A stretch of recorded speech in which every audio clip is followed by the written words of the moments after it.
Welcome back. South Africa is caught in the second COVID-19 wave and the healthcare system is currently taking strain. Over 24,000 people have died since the first case was announced, and our reporters are checking out the situation around the country. Mangoba Mchunu is in Johannesburg and Nobesuthu Hejana is in the Western Cape and Cape Town.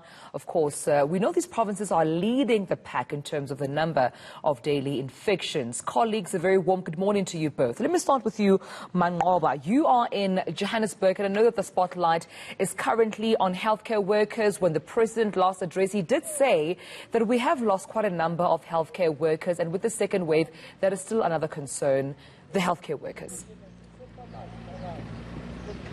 Indeed, Tumelo, a major concern for healthcare workers in the province, given the fact that, as you've alluded to it, that a number of them have lost their lives due to the coronavirus pandemic. And in fact, many of them quite concerned, especially here in Gauteng, given the fact that there is issues of overcrowding, there's issues of also staff shortages that have been, the reality on many of the hospitals. You'll recall that we spoke to some of the healthcare workers a few months ago just to ascertain the state of hospitals here in Gauteng.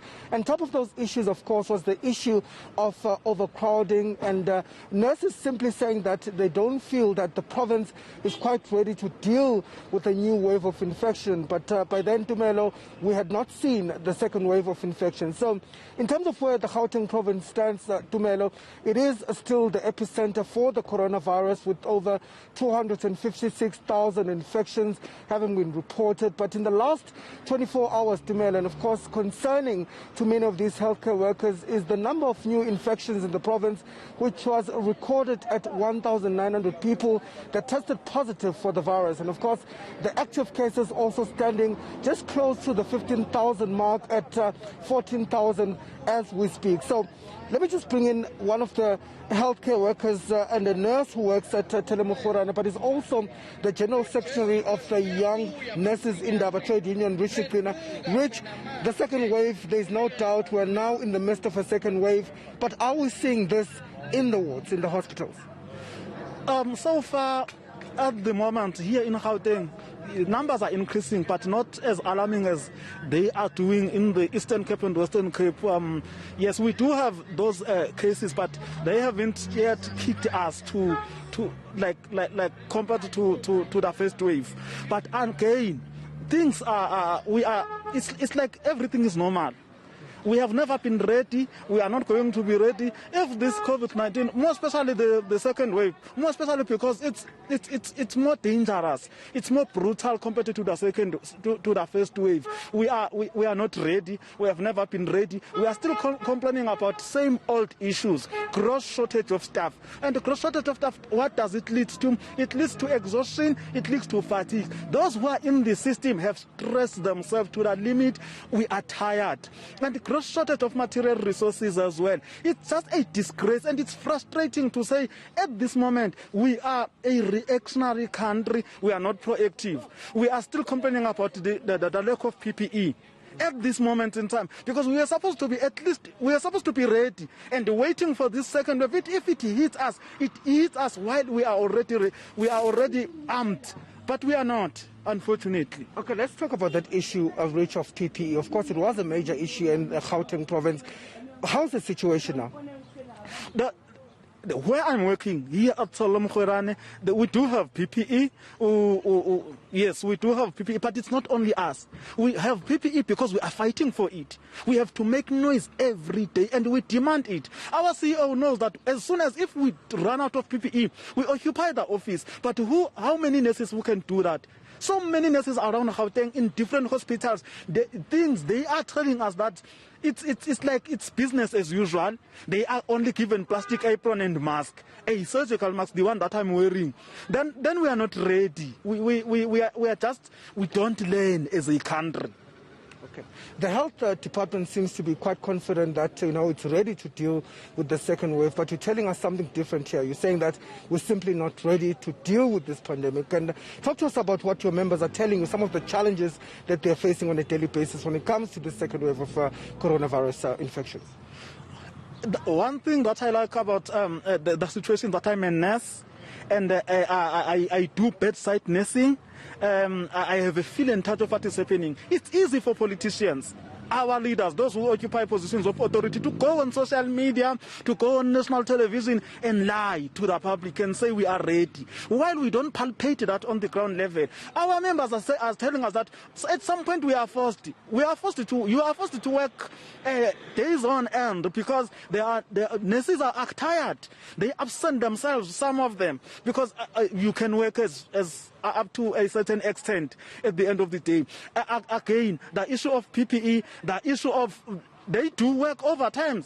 Some of them, they do work overtime, trying to help the system to curb because obviously, as a country, we have failed to curb the spread of the virus. Now, the issue is our healthcare system, which is also under strain as well. So our members are saying we are tired and we are demotivated. Remember, we didn't get any form of token of appreciation in the form of salary increases and all that. So they are demotivated, frustrated, and dejected. They just want to go away.